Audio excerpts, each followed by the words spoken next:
रमन जी, आम तो आम है, लेकिन आपने क्या ऐसा खास कर रखा है जो कि आपके ये आम इतने पॉपुलर हो चुके हैं? देखिए सर, ये जो आम है ये सब विदेशी आम है और हमारे पास जो वैरायटीज हैं वो सब बाहर की हैं, अमेरिका की है, जापान की है, बांग्लादेश की है, थाईलैंड की है। किसान साथियों, आज हम आए हैं रवि जॉन नर्सरी में और देखिए ये खिलवाई के अंदर है, जनपद हापुड़ में। तो इनके जो ओनर हैं वो हैं रमन त्यागी। तो आइए उनसे मिलते हैं और बातचीत करते हैं। इनके पास में आम की इतनी वैरायटी है विदेशी कि आप दांतों तले उंगली चबा जाएंगे दोस्तों। तो बड़ी बड़ी अच्छी इन्होंने जो है वैरायटी यहाँ पर रखी हुई है, जो कि उनको बहुत ही फायदा होगा और आप इसको लगाएंगे तो आपका जो है पैसा बिल्कुल बेकार नहीं जाएगा। तो दोस्तों आइए मिलते हैं रमन त्यागी जी से और उनसे जानकारी लेते हैं। रमन जी, हमारे YouTube चैनल फार्मिंग मित्रा पर आपका स्वागत है। सबसे पहले हमको और आपको जो किसान भाई कैमरे की नजर से देख रहे हैं उनको अपना संक्षिप्त में परिचय, वैसे परिचय के आप मोहताज नहीं हैं, फिर भी जो नए हमारे किसान भाई हमसे जुड़ रहे हैं उनको अपना परिचय और अपनी बाटिया के बारे में संक्षिप्त में बताएं। नमस्कार, आपके जितने भी दर्शक हमें देख रहे हैं सभी को। मेरा नाम रमन त्यागी है और मैं गांव खिलवाई, गढ़मुक्तेश्वर, डिस्ट्रिक्ट हापुड़, उत्तर प्रदेश का रहने वाला हूं। मेरी एक छोटी सी नर्सरी है जिसमें हम एक्सोटिक प्लांट्स रखते हैं जिनको बहुत दूर दूर तक पैन इंडिया हम डिलीवर करते हैं। जिस किसी को 5 पौधे चाहिए, 10 चाहिए, या किसी को अपना फार्म हाउस डेवलप करना है या बड़े खेत में कमर्शियली फार्मिंग करनी है तो वो भी हम पूरा प्रॉपर करके देते हैं। और आपका सर बहुत बहुत स्वागत है हमारी नर्सरी में, रवि जॉन नर्सरी वाला में। रमन जी, आम तो आम है जी, फिर आपने ऐसा क्या खास बना दिया है जो कि आपके ये आम इतने पॉपुलर हो चुके हैं पूरे, मैं तो कहूंगा कि पूरी उत्तर प्रदेश क्या पूरे इंडिया में बहुत ही पॉपुलर हो चुका है, विदेशों में भी। देखिए बिल्कुल आपने सही कहा, आम तो आम है, लेकिन खास हमने क्या बनाया हुआ है वो ये है कि आज से पहले जितनी भी खेती हमारे आसपास में हो रही है ट्रेडिशनली, वो दशहरी, चौसा, लंगड़ा, गुलाब जामुन, यही सारी चीजें हम देखते आ रहे हैं बचपन से और आपने भी देखा होगा। हाँ, यूपी में भी लगभग यही है जी। लेकिन इसको खास बनाने के लिए हमने किया ये है कि ये सब विदेशी वैरायटीज हैं, जैसे कि अमेरिका की है, जापान की है, थाईलैंड की है, बांग्लादेश की है। अच्छा। और इसको लगाने का तरीका भी हमने बिल्कुल चेंज कर दिया है। अच्छा। जो हमने इंडो इजराइल में जिस तरीके से फार्मिंग की जाती है, हाई डेंसिटी या अल्ट्रा हाई डेंसिटी पर, इस तरीके से इस पौधे की रुपाई की जाती है। अच्छा, बात रुपाई की आई तो जैसे कि यहाँ पर इंडियन फार्मर जो रुपाई करते हैं अपने आम के बागों, आम लगाते हैं, पौधे लगाते हैं, तो क्या वो अलग हटके है? उसी तरीके से आप उसको किसान भाई हमारे कर सकते हैं? उसमें थोड़ा सा चेंजेस कर दिया गया है। जैसे कि पहले पौधे लगाए जाते थे वो एक समय लेते थे ज्यादा, जब फ्रूटिंग उनके ऊपर आती थी तो उनकी स्पेस को थोड़ा ज्यादा रखा जाता है। लेकिन अभी ये पौधे जल्दी फ्रूट देते हैं, 2 से 3 साल के अंदर फ्रूटिंग देना शुरू कर देते हैं और बहुत कम समय में जब ये जल्दी फ्रूट देते हैं तो पौधे की जो ग्रोथ है या हम करें उसका साइज है वो भी छोटा ही रहता है, डॉर्फ रहता है। अच्छा, बोनी पड़ जाती है एक तरीके से, ये कह सकते हैं। अच्छा। तो इनके लिए इतनी लंबी ज्यादा स्पेस करने की हमें जरूरत नहीं है। आप इसे कम से कम 8 फीट की दूरी से लगा सकते हैं, पेड़ से पेड़ की दूरी। अच्छा। और लाइन से लाइन की दूरी 10 फीट आप कर सकते हैं, यानी कि लगभग जो है 2.5 मीटर के फासले से आप लगा सकते हैं। बिल्कुल बिल्कुल बिल्कुल। अच्छा जी।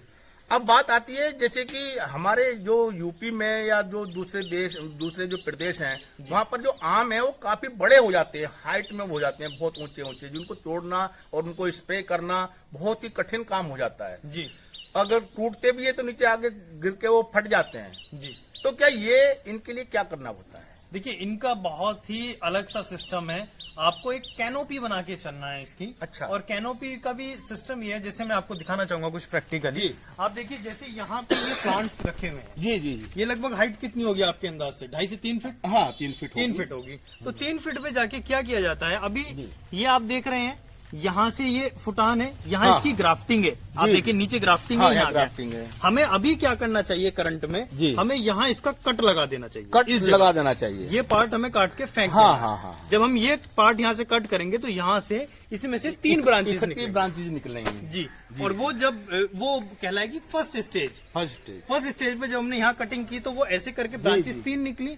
उसमें से अननेसेसरी जो ब्रांचेज होंगी उसको हम कट करके फेंक देंगे। 3 ब्रांचेज जाएंगे तो फिर आ जाएगी सेकंड स्टेज। फिर सेकंड स्टेज पे प्रूनिंग करनी है, फिर थर्ड स्टेज, फिर फोर्थ स्टेज। 4 स्टेज तक हमें प्रूनिंग करनी है। लगभग आपका समय हो जाएगा 2 साल का। अच्छा। इसी बीच में जब आप उसकी स्टेज से कटिंग करते जाएंगे, एक कैनोपी लगभग आपके इतने हाइट तक की बन जाएगी। हाँ हाँ। यहाँ आप इजिली स्प्रे भी कर सकते हैं, प्लांट्स के फ्रूट के ऊपर बैगिंग भी कर सकते जी, हैं। जी, जी। सभी चीज आसानी से आप हाँ, कर सकते हैं।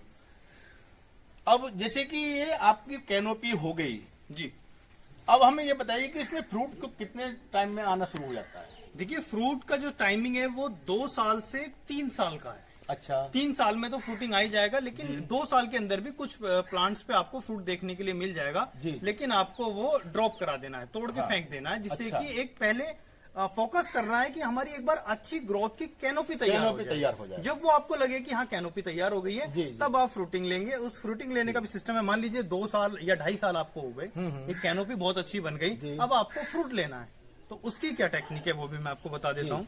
जैसे आप देखेंगे कि आम के अंदर ऐसे गांठ होती हैं, हाँ जब ये पक जाएगी तो ऐसे रिंग से बन जाएंगे। जी जी जी। तो जब आपको ब्रांचेस लेनी है जी। तो इस रिंग से नीचे कट लगाना है, अच्छा। यहाँ। और अगर आपको फ्रूटिंग लेनी है, फ्लावरिंग लेनी है, हाँ, हाँ। तो इस ब्रांच से, इस रिंग से ऊपर कट कट करना। जी। ऐसा करने से क्या होगा कि आपको फ्लावरिंग आ जाएगी और तीसरी साल में फ्रूट मिलना शुरू हो जाएगा। तीसरे साल में फ्रूट मिलना शुरू हो जाएगा। जी। दूसरा क्या है कि ये जब आप इसको अल्ट्रा हाई डेंसिटी पे लगाएंगे तो आपको एक पेड़ से बहुत ज्यादा फ्रूटिंग नहीं लेनी है। अच्छा। आपको कम फ्रूटिंग लेनी है, क्योंकि आप क्वालिटी पे वर्क कर रहे हैं, क्वांटिटी पे वर्क नहीं कर रहे हैं। हाँ, हाँ। तो उस टाइम पे आपको एक प्लांट से लगभग 10 किलो आम अच्छा। अगर आप लेते हैं तो सफिशिएंट है। सफिशिएंट। वो क्यों है? क्योंकि 1 एकड़ में कम से कम आपके पौधे आएंगे 550 से 600 पौधे। जी। और आपको अगर 10 किलो आम भी मिल रहा है हाँ। तो 500 पेड़ों से कितना हुआ? 5000 केजी। 5000 केजी। ठीक है जी। और अगर आपका आम कम से कम 200 रुपए किलो भी गया, जितनी भी विदेशी यहाँ वैरायटी जी, रखी हुई है, तो कितने रुपए का हो गया? 10 लाख रुपए का। 10 लाख रुपए का। अब इसमें से आप खर्चा काट दीजिए, जी। 2 से 3 लाख का खर्चा आ जाएगा, मैं मान लेता हूँ। बिल्कुल, बिल्कुल। तो एक अच्छा मुनाफा हमारा किसान भाई अच्छा कर मुनाफा सकता हो जाएगा। है। जी। अच्छा। तो इसमें कुल खर्चा कितना आता है? सपोज 1 एकड़ में लगाना है किसान भाई ने, किसी ने, कितने पौधे लगेंगे और कितना खर्चा उसका आ जाएगा? देखिए डिपेंड करता है सर, आप कौन सी वैरायटी लगा रहे हैं। सभी वैरायटी के प्राइसेस अलग होते हैं प्लांट्स अच्छा। के। आप अमेरिका की लगा रहे हैं, जापान का आप मियाजाकी लगा रहे हैं, अच्छा। 2.5 लाख रुपए किलो जिसका हाँ। ऑप्शन में सेल हुआ था और बहुत फेमस हुआ था। जी, जी, ऐसा नहीं है कि ये 2.5 लाख रुपए वहां बिका था तो यहाँ भी 2.5 लाख का बिकेगा, हाँ। ऐसा नहीं है। लेकिन यहाँ ये है 200-250 रुपए किलो इंडिया में बिक जाएगा, बिक आसानी से, जाएगा, कोई बढ़िया। प्रॉब्लम वाली बात नहीं है। जी, जी। तो इसका प्राइस अलग है। अच्छा। अभी इधर देखेंगे आप, ये अमेरिका का है रेड पलमार। अच्छा। ये गोल होता है और रेड कलर का होता है ऊपर से। अच्छा। तो ये आप लगा सकते हैं। ब्लैक कस्तूरी आप देखिए सामने, ब्लैक कस्तूरी बिल्कुल ऐसा पर्पल टाइप मैंगो होता है, उसका पत्ता भी आप देखेंगे। जी, जी, जी। तो डिपेंड करता है आप कौन सी वैरायटी आप लगा रहे हैं। सभी के प्राइस अलग हैं। अच्छा। लेकिन जब आप हाई डेंसिटी पे लगाएंगे तो प्लांट्स आपके वही 500 से 550 के बीच में। रमन त्यागी जी, हमारे किसान भाई कैसे कैसे लगाएं, थोड़ा सा ये बता दें, क्योंकि उनको आइडिया नहीं होगा। आपके पास में जो काफी महंगे भी हैं, ये जी अमेरिका के भी हैं, दूसरे भी हैं। जी। हैं जी। ये कौन सा बताया था आपने? ये जापान का है जी, मियाजाकी। जापान का मियाजाकी। थाईलैंड की बहुत सारी लगभग हाँ, हमारे थाईलैंड के पास हैं। में। तो किसान भाई को कैसे, कौन कौन से पौधे लगाएं, थोड़ा सा ये आइडिया दे दें, क्योंकि उनको आइडिया नहीं होता है। देखिए जो कमर्शियली करना चाहते हैं तो जी। वो थाई बनाना लगा सकते हैं, अच्छा। ऑल टाइम कटीमन लगा सकते हैं। तो थाई बनाना जो है उसका कितना, आपका जो पौधा है कितने का पड़ेगा? ये लगभग 550 रुपए का पौधा है जी। 550 रुपए का। जी। तो 1 एकड़ में कितने हो जाएंगे? 1 एकड़ में लगभग 500 पौधे आपको लगाने 500। होंगे। तो कितना खर्चा हो गया उसका? 2.5 लाख रुपए। 2.5 लाख रुपए का खर्चा उसका आ गया। जी। और ऊपर मान लीजिए लेबर का खर्चा है, सारा मिला के 2.25 लाख मान के चलिए आप। कम से कम मेरा मानना ये है जी, कम से कम आपका 1 एकड़ में आपका खर्चा आ जाएगा 3.5 लाख रुपए। 3.5 जब लाख। आप उसकी पूरी लेवलिंग करेंगे, सारी चीजें आप उसको पैमाइश करवा के उसको लगवाएंगे, बाउंड्री करेंगे, 3.5 लाख रुपए खर्चा हो जाएगा। वो इसमें फ्रूटिंग जो है 2.5 से 3 साल के बाद में आना शुरू हो जाएगी। जी। तो उसमें उसको कितना फायदा होगा 2.5 से 3 साल में? भाई मैं आपको ये बताता हूँ कि एक पेड़ से आप फ्रूटिंग लेंगे 10 किलो। हाँ। मैंने आपको बताया जैसा। जी।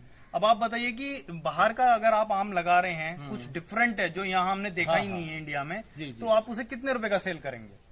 हाँ, कम से कम 200 रुपए के लिए तो होगा ही। 100 रुपए का तो बिकेगा हाँ आपका, जी, बिल्कुल। कम से कम। हाँ, अगर हाँ। बिल्कुल कम से कम भी कर दें जी। और 5000 केजी आपको अगर मिला है तो 5 लाख रुपए का 5 लाख आपका रुपए आपका सेल हो हुआ। गया। तो पहली साल में आपका इतना सेल पहली फसल में ही जो है आपका जितना भी खर्चा किया है वो भी निकल जाएगा, और जो 2 साल का आप गैप भी रखे हैं उसका भी मुनाफा जो है किसान भाई को हो जाएगा। बिल्कुल, और वो फिर वो कंटिन्यू हो जाएगा। जी जी, वो हर साल आपको। हाँ हाँ। और दूसरा क्या है कि आप मिक्स अगर लगाएंगे तो और अच्छी बात है। मिक्स को किस तरीके से लगाएं ये बताइए। मिक्स आप लगा सकते हैं, थाई बनाना लगा सकते हैं, आप ऑल टाइम कटीमन लगा सकते हैं, साल में 3 बार आता है। अच्छा, हाँ, वो अभी उसका फ्लावरिंग शुरू हो जाएगा। और जब यहाँ पे आम नहीं होता है फरवरी मार्च में आपको फ्रूटिंग मिल जाएगा, फ्रूटिंग के साथ साथ फिर फ्लावरिंग आ जाएगा। अच्छा। फिर आएगा जब गर्मियों में मई में बिल्कुल आम नहीं होता है, उसके साथ साथ फिर वो फ्रूटिंग हार्वेस्टिंग हो जाएगा और साथ के साथ फिर फ्लावरिंग आ जाएगा। अच्छा। फिर आएगा जब हमारे यहाँ आम होता है, तो ऐसे वो 3 बार आम। तो वो आम कौन सा थोड़ा उसको दिखाएं। मैं आपको दिखा देता हूँ। ये ऑल टाइम कटीमन है, ये थाईलैंड की वैरायटी है, ये वाला पौधा है जी। देखिए अभी ये इस टाइम पे इस पे बोर आ गया था, बारिश ज्यादा हुई है। अच्छा, तो ये काला पड़ गया। काला पड़ गया जी हाँ हाँ। तो ये एक वैरायटी है। बाकी आप अगर घर में लगाना चाहते हैं जी तो आप इस तरीके का भी चयन कर सकते हैं। जी। ये देखिए, ये 12 आम है, ऑल टाइम मैंगो। अभी इस टाइम पे आपको आम लगा हुआ दिखाई दे रहा है। अच्छा अच्छा जी, लेकिन हाँ, अगर आम आ रहा है। हाँ जी बिल्कुल आ रहा है। और कमर्शियली करें तो थाई बनाना लगाइए, ऑल टाइम कटीमन लगाइए, जी जी, रेड पलमार, मिया जाकी, हाँ, ये सारी चीजें आप लगा सकते अच्छा एक बात और माइंड में आती है जी। कि क्या इनको इसमें गमले में भी लगा सकते हैं। बिल्कुल लगा सकते हैं जी, स्पेशली ये गमले की ही प्रजाति है। कितना बड़ा साइज होना चाहिए गमले का। आप कम से कम ड्राम ले सकते हैं, अच्छा, उसे बीच से कट करिए, हाँ, हाँ। और उसमें आप लगा दीजिए। यानी कि 100 लीटर पानी का होना चाहिए। बिल्कुल कम से बिल्कुल कम। बिल्कुल बिल्कुल, उसमें आप लगा सकते हैं। उसमें आप आराम से लगा तो सकते उसको हैं। जो है किचन गार्डन या आराम से कर सकते हैं आप इसको, कहीं भी टेरेस गार्डन पे कहीं भी आप कहीं यूज कर सकते हैं। बिल्कुल कर सकते हैं आप। अच्छा। ये वही सारी वैरायटीज है, तभी तो मैंने हाँ, आपको हाँ। बताया ना कि ये पास लगेंगी। अच्छा, अल्ट्रा हाई डेंसिटी मैंने घटा दिया बहुत, जी, इसका जी, जो जी। गैप है वो पूरा हाँ, population हाँ। का, वो यही कारण है। तो रमन त्यागी जी, हमारे जो किसान भाई ने हमारी आपकी बातें सुनी हैं जी, उनके लिए आप क्या कहना चाहेंगे। देखिए मैं तो ये कहना चाहूंगा कि आप ट्रेडिशनली जो कर रहे हैं वो तो बहुत ही अच्छा है, शुरू से आप करते आ रहे हैं, लेकिन अभी कुछ अपने आप को बदलना पड़ेगा, फार्मिंग को बदलना पड़ेगा, क्रॉप्स को बदलना पड़ेगा। तो जी। उसके लिए आप कुछ ऐसी वैरायटीज लगाइए जो बिल्कुल डिफरेंट हो, नई हो, क्योंकि अगर किसान को एक मुनाफा करना है तो कुछ हटके करना जरूर पड़ेगा, जिससे कि मार्केट में कुछ नया लेके आएगा तो हाँ। पैसा भी उसको नया मिलेगा। बिल्कुल, नहीं तो जो चला आ रहा है वो तो चला ही आ रहा है। सही तो बात। आप कुछ बदलाव करिए, बहुत बड़े लेवल पे भी बदलाव नहीं कर सकते हैं तो आप कुछ एरिया में आप लगाइए शुरुआत हाँ, में, उससे स्टार्टिंग करिए, देखिए, उस पर R&D करिए, एक्सपीरियंस लीजिए। अगर आप उस लगता है कि भाई बेस्ट है ये, तो आप उसको फिर एक बहुत ही बड़े लेवल पे कमर्शियली कर सकते हैं और एक अच्छा मुनाफा कमा सकते हैं। बिल्कुल, आपने किसान भाइयों को बहुत अच्छी जानकारी दी जी, आपका मैं दोबारा से हार्दिक अभिनंदन करता हूं। जी, आपका भी सर बहुत बहुत धन्यवाद। किसान साथियों, अभी अभी आपने रमन त्यागी जी को सुना और उन्होंने नर्सरी में जो आम की जो अलग अलग वैरायटीज हैं, विदेशी में है, इसके बारे में पूरी जानकारी विस्तार से दी है। तो किसान साथियों, हम इनका जो नंबर है, मोबाइल नंबर, कॉन्टेक्ट नंबर जो है स्क्रीन पे डाल देंगे और आप इनसे डायरेक्ट कॉन्टेक्ट कर सकते हैं। और ये आप गमले में भी, अपना टेरेस गार्डन में भी लगा सकते हैं, आप अपने किचन गार्डन भी तैयार कर सकते हैं। ये पारंपरिक खेती को करते हुए आप कुछ जो है अलग हट के भी करें। और तो हमारे द्वारा दी गई जानकारी आपको अच्छी लगी हो तो हमारे YouTube चैनल फार्मिंग मित्रा को अवश्य सब्सक्राइब करें, वीडियो को लाइक करें, कमेंट्स करें और शेयर करें। धन्यवाद।